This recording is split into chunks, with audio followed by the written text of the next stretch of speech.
Je vais certainement vous étonner en vous disant ça, mais ce n'est pas le meilleur mandataire qui vend, c'est celui qui rassure le plus. Parce que quand les gens viennent vous voir, ce qu'ils ne veulent pas, c'est pas être convaincus, c'est d'être surtout rassurés. Et ça, c'est démontré dans les travaux de l'américain Cialdini. Et c'est vrai, l'émotion joue un rôle clé dans la vente. C'est donc votre rôle de persuader pour provoquer les bonnes émotions.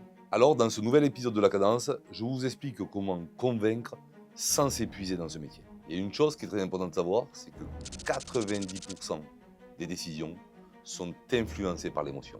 Je vais vous donner un exemple très vrai et qu'on a certainement tous vécu. On va prendre l'exemple soit d'un magasin automobile, soit d'un magasin de mobilier, parce que c'est souvent là que ça se joue. Vous avez deux types de vendeurs. Celui qui cherche absolument à vous faire signer un bon de commande et qui vous oppresse. Cette personne, elle va juste provoquer chez vous une seule émotion, c'est de vouloir partir, de quitter les lieux parce que vous vous sentez en danger.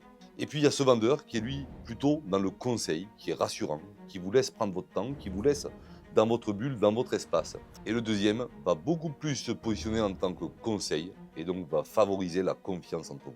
Je vais vous donner les trois principes d'influence qui fonctionnent dans l'immobilier. Tout d'abord, la preuve sociale. J'ai vendu 3 maisons similaires dans votre rue. Ensuite, l'autorité. Je suis un expert de votre marché et je suis en mesure de vous expliquer, de vous démontrer comment je suis devenu expert dans mon domaine.